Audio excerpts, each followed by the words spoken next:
আপনি যেরকম মানুষ ঠিক তেমনই ট্রিটমেন্ট পাবেন।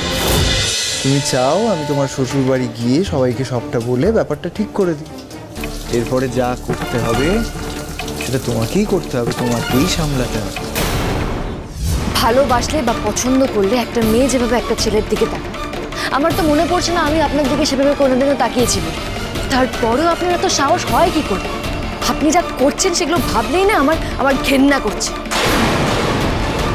অবশ্য আগেই ঘেন্নাটা হতো যখন আপনি ওই উল্টোপাল্টা কাজগুলো করতেন, কিন্তু এখন আরো বেড়ে গেছে।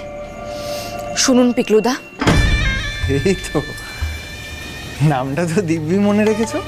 Shut up!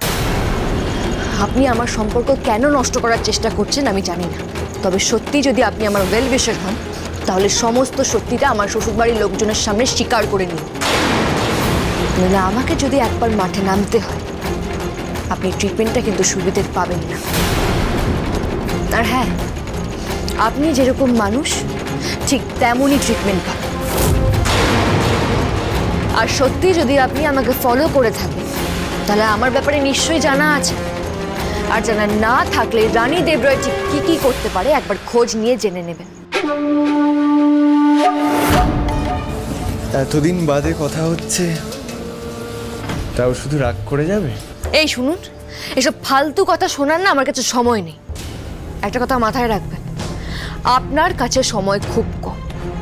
আমি আপনাকে ঠিক খুঁজে বের করবই, আর একবার খুঁজে বের করলে আমার হাত থেকে পালানো অত সহজ হবে না। কি বললাম বুঝতে পারছেন?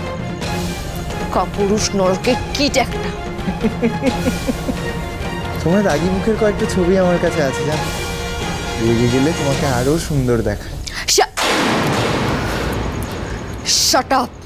এই শোনো শোনো, এত রাগারাগি ভালো না। তার থেকে বরং একটা কাজ করো, আমার সাথে দেখা করো। তুমি তো নিজেই বললে তুমি চাও আমি তোমার শ্বশুর বাড়ি গিয়ে সবাইকে সবটা বলে ব্যাপারটা ঠিক করে দিই, তাহলে আমার সাথে দেখা করো। ও আচ্ছা, তার মানে ফাঁদটা বেশ ভালোই পেতে রেখেছেন।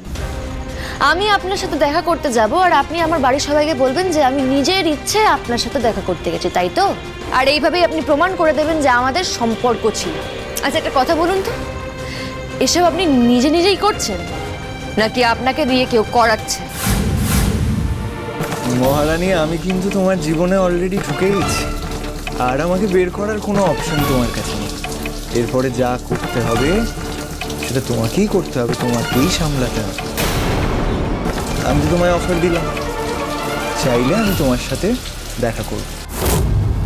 কাল সকাল 9টায় ভবানীপুর সিনেমা হলের সামনে চলে এসো। দিনের আলোয় তোমায় দেখলে আমি নিশ্চয়ই চিনতে পারবো, আর আমার মনটাও ভালো হয়ে যাবে। আর কে জানে, হয়তো তুমিও তোমার সব প্রশ্নের উত্তর পেয়ে যাবে।